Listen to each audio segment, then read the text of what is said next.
Fala galera, aqui é o Thomas, professor de física de vocês lá do Colégio Alternativo, trazendo a nossa segunda aulinha aí sobre ondas, tá?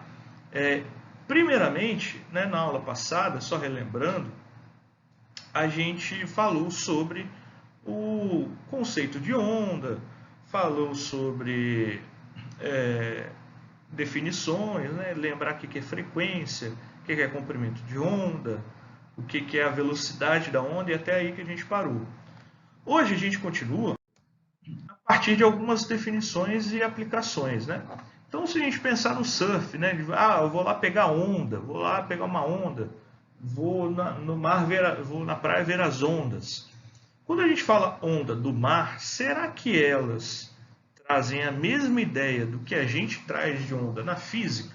Né? Uma onda do mar é uma onda física? Bom, primeiramente a gente precisa lembrar que ondas não transportam matéria, apenas energia. Estava até na nossa prova. Né? Então, nosso patinho aqui, a onda está viajando, a energia, porém o patinho não sai dessa posição. Nosso patinho surfista aí. Então vamos pensar o seguinte, né? Um surfista foi lá para o fundo do mar, né, bem longe da praia, e está lá parado esperando uma onda, né, vamos dizer, perfeita para ele pegar. Se ele ficar deitado em cima da prancha, sem se movimentar, sem ação do vento, nem nada do tipo, ele vai ficar simplesmente parado no mesmo lugar.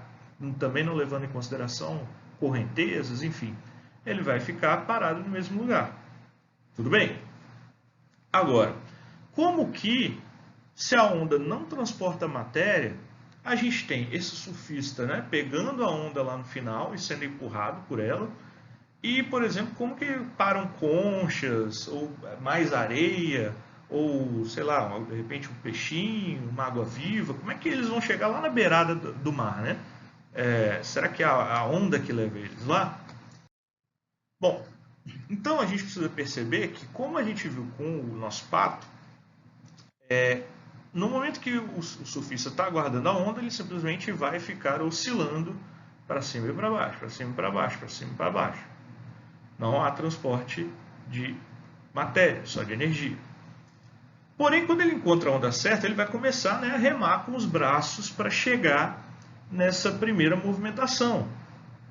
A gente precisa perceber, então, que essa primeira movimentação é com os braços. Quando ele dropar, né, quando ele descer, pegar a onda, que a gente chama, vai coincidir com o momento em que a onda quebra. Né? A gente está acostumado a dizer, ih, a onda quebrou na cabeça do menino, coitado, não sei o quê. Então, essa quebra da onda é um momento particular aí. Tá? Então, se a gente analisar essa imagem, olha só.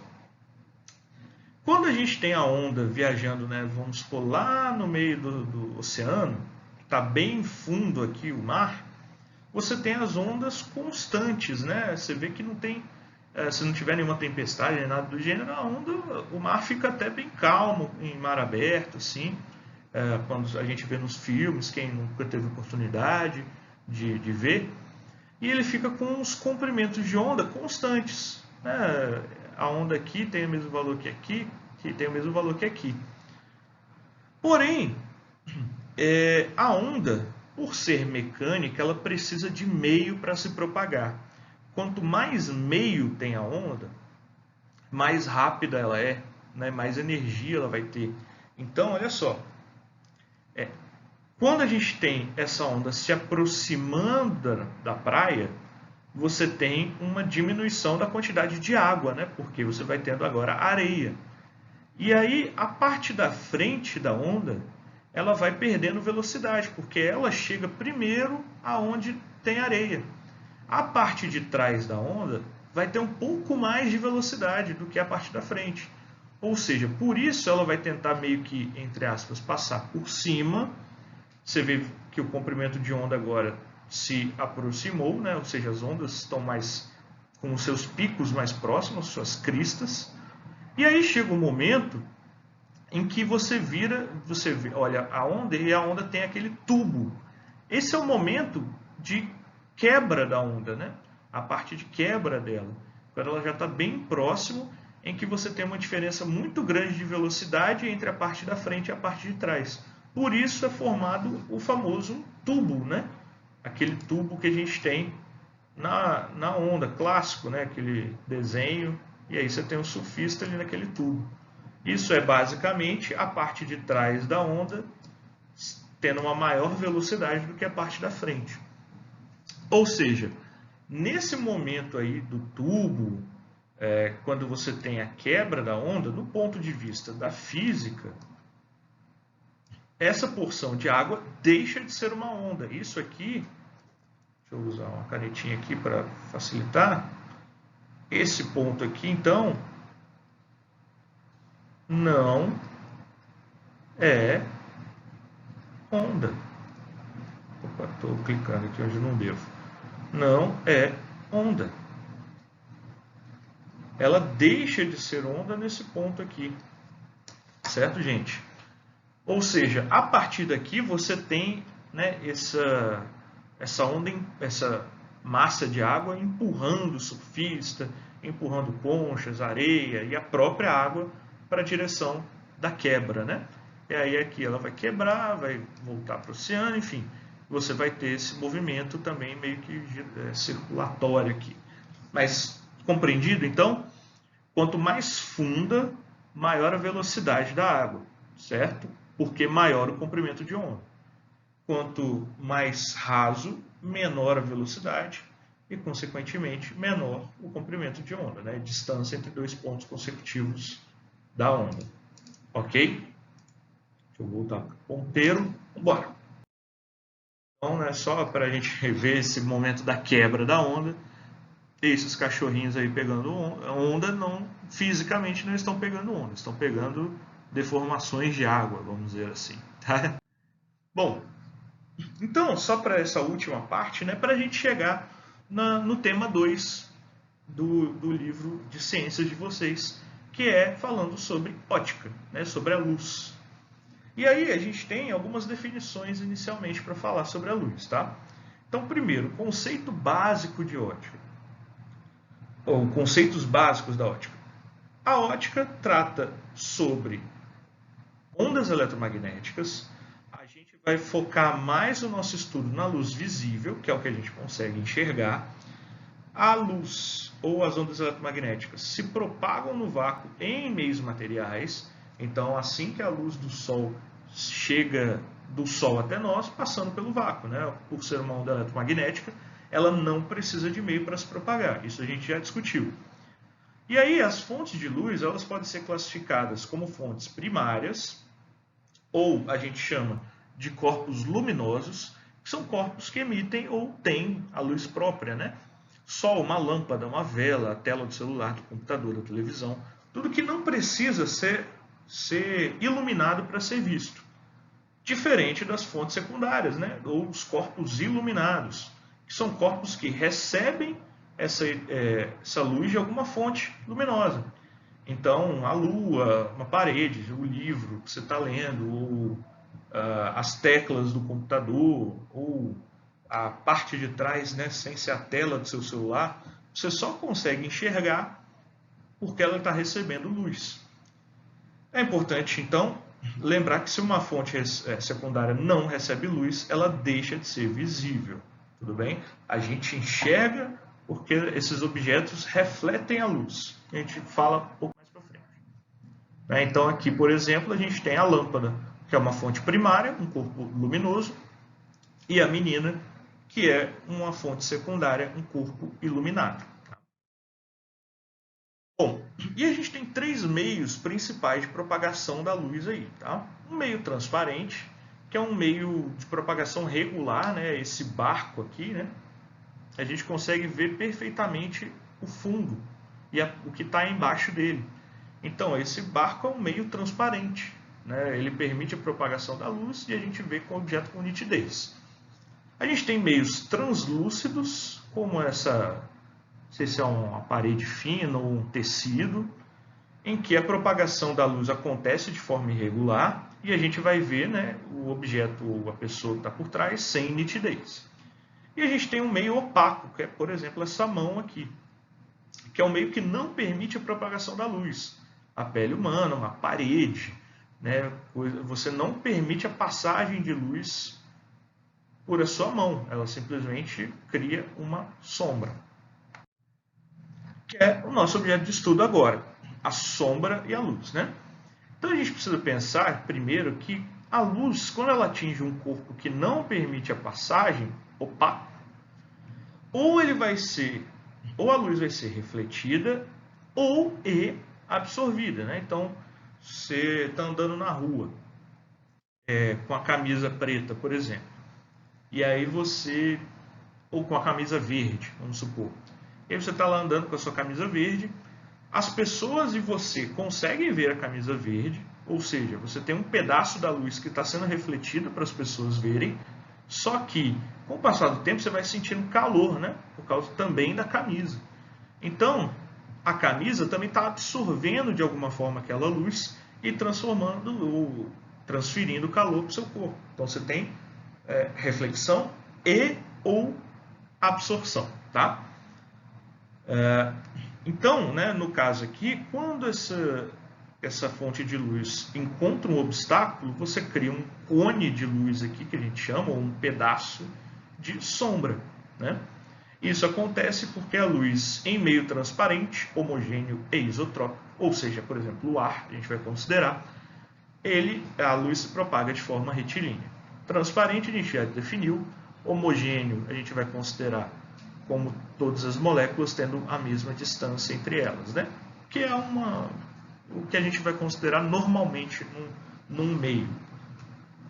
Então aqui, por exemplo, quando a gente tem uma fonte de luz pontual, um pontinho gerando luz, e está afastada do obstáculo, você vai gerar uma sombra bem definida aqui nesse anteparo, na parede e tal, por exemplo, né?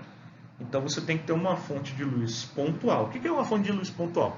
Uma fonte de luz que o tamanho dela é pequeno em relação ao obstáculo, né? E consequentemente também a distância também não pode ser muito próxima.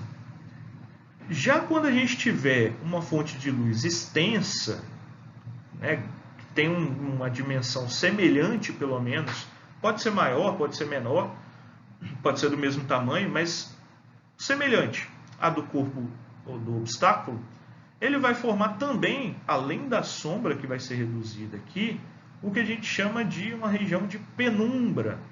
A região de penumbra é a região que tem pouca passagem da luz. Tá? Você tem uma certa passagem, você não tem uma sombra total, mas você não tem a passagem total da luz. Tá? Então aqui ele mostra como é que funcionam esses pontos de penumbra com os pontos de sombra, que alguns chamam de umbra também. Tudo bem? Bom, e a luz também ela é responsável pela nossa percepção das cores, como a gente já falou inicialmente aí. O Sir Isaac Newton, em 1672, usou um prisma na luz do Sol para formar um arco-íris, né, como a gente vê nessa imagem. E mais importante que isso, ele pegou um prisma, gerou um arco-íris, e depois ele pegou um outro prisma para botar no caminho e a luz voltou a ser branca. Ou seja, ele percebeu, e foi um dos primeiros a dizer, que a luz branca era composta por várias cores diferentes. Aqui a gente tem uma capa famosa do disco do Pink Floyd, eu tenho uma camisa com essa estampa, em que a luz branca chega no que a gente chama de prisma, né, um vidro aqui polido, e ela entra branca e sai colorida, né, nas 7 cores primárias do arco-íris aí: violeta, anil, azul, verde, amarelo, alaranjado e vermelho. Bem? Bom, então, como que a gente percebe as cores, tá? A gente tem ondas eletromagnéticas que são parte do espectro visível, que a gente chama. O que é o espectro visível? É o espectro, é a parte de luz das ondas eletromagnéticas que nós conseguimos enxergar. A gente não consegue enxergar infravermelho, por exemplo. A gente não consegue enxergar micro-ondas. Imagina que você liga seu micro-ondas lá. Se não tivesse a lâmpadazinha dentro dele, você não ia ver nada acontecendo. Você ia ver só talvez o pratinho rodando.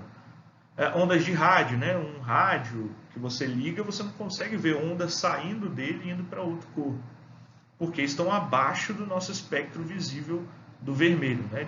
de comprimento de onda.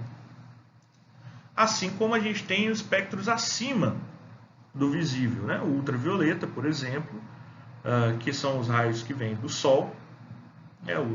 Quando você vai comprar um protetor solar, tem lá, protege contra os raios UVA e UVB, né? Então, ultravioleta de tipo A e ultravioleta de tipo B. A gente tem raio X, que é aquele mesmo, né? E raios gama. Esses comprimentos de onda, e aí vamos lembrar, né, gente? Comprimento de onda, distância entre dois pontos específicos da onda. Então, se eu fosse desenhar uma ondinha transversal aqui, só para mostrar, o meu comprimento de onda seria isso aqui. Distância entre dois pontos consecutivos, ou duas cristas ou dois vales, tá? Aqui eu vou deixar nas cristas para ficar melhor. Tudo bem? Bom, então, né, esse espectro visível, ele está entre os comprimentos de onda de 400 nanômetros e 750 nanômetros, né? Sendo o mais baixo comprimento de onda o violeta e o mais alto comprimento de onda o vermelho. E vamos lembrar também, deixa eu lembrar aqui, escrever, aqui embaixo, ó, V é igual a lambda vezes F. Lembram, né?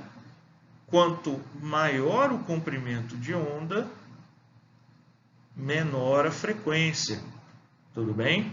Então, por exemplo, aqui o vermelho, ele tem maior comprimento de onda, mas tem frequência mais baixa.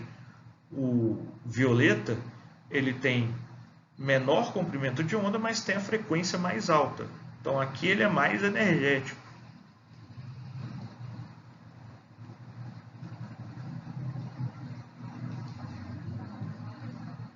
Certo? Aqui ele é mais energético.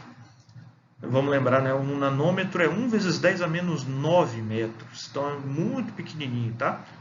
O comprimento de onda. Isso aqui é um exagero que eu estou fazendo. Obviamente, é muito pequenininho. E se o comprimento de onda é muito pequenininho, a frequência vai ser muito grande. Então, você vai ter muitas ondas, né, por segundo, tá? Mais para frente eu falo melhor também sobre essa parte nas reflexões.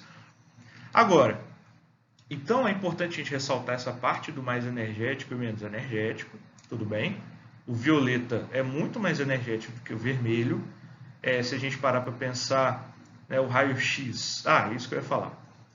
Vamos pensar o seguinte, o espectro visível, mas ele é o nosso espectro visível do ser humano, tá? Eu vou falar um pouquinho mais para frente de outros, principalmente do cachorro, né? Mas de outros animais. Agora, a luz visível, ela, para a nossa pele, ela é opaca, né? Nossa pele é opaca para a luz visível. Agora, o raio-x, ele consegue atravessar a nossa pele. Quando a gente vai tirar um raio-x, o raio-x atravessa a pele, atravessa músculo. Mas o osso é opaco para o raio-x. Então, a perspectiva de opaco, transparente e translúcido depende da onda. Ali a gente estava falando para luz visível, tá? Só esse detalhe que eu trouxe agora. Bom, então estamos aí, né? A luz é a percepção das cores. O nosso olho, ele possui algumas células específicas na retina, chamadas cones e bastonetes. Os cones, eles são sensíveis a 3 comprimentos de onda específicos: 700 nanômetros, 550 nanômetros e 450 nanômetros. São os comprimentos da vermelha, da verde e da azul. Aí que tá. Vamos pensar o seguinte, né? Vermelho, verde e azul. Vermelho, verde e azul. Essas são ditas, a setinha tinha que estar aqui, mas ficou lá embaixo. Deixa eu acertar. Essas são ditas cores primárias. Tudo bem? Então, essas são as cores primárias. Os bastonetes, desculpa, não sou professor de ciências, tá?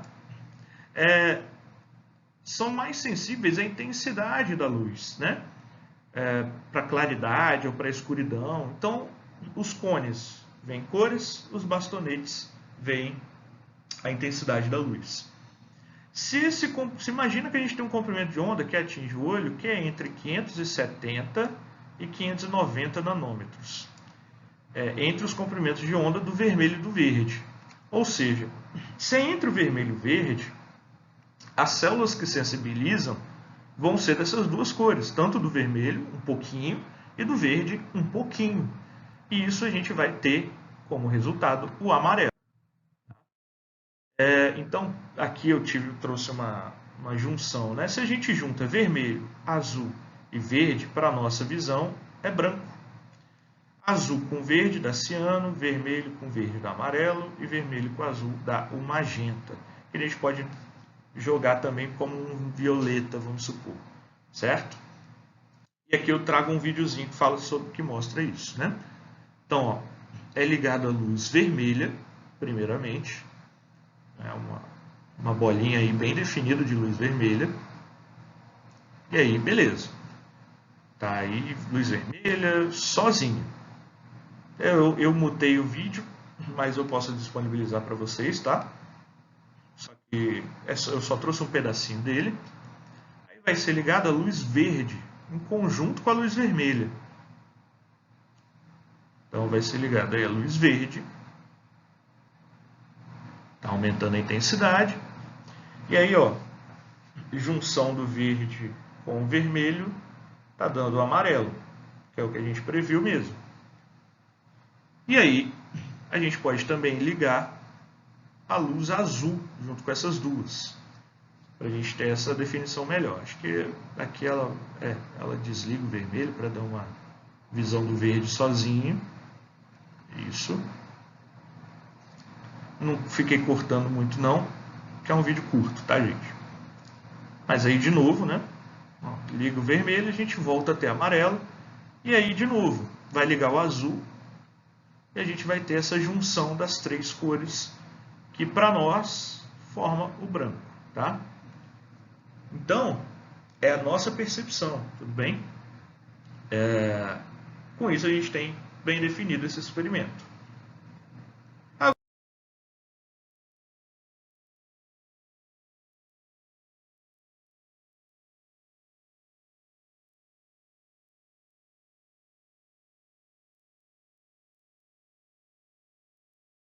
Agora, como que a gente vê então essas cores?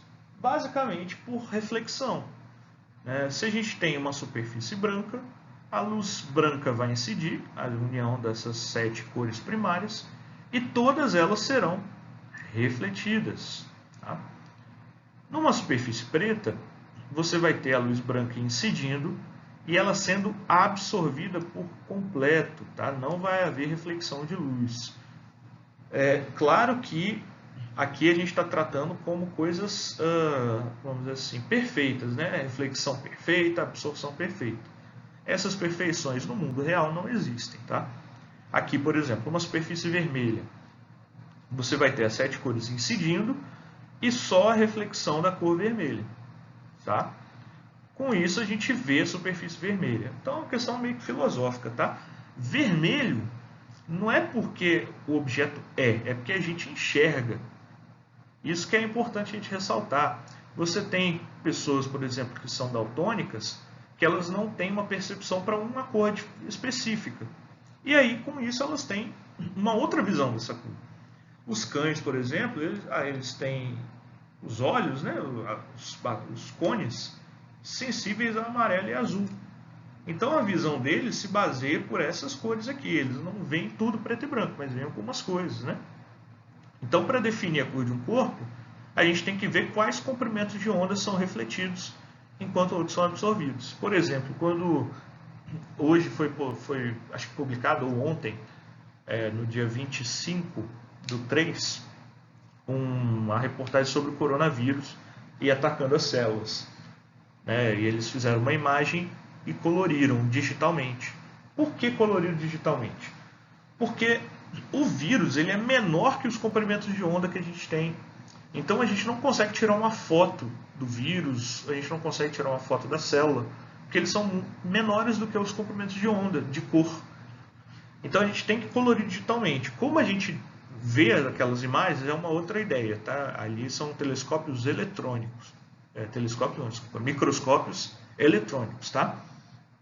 Mas é importante a gente tirar a ideia que a gente só enxerga cores por causa das reflexões envolvidas na absorção de luz, né? Na incidência de luz.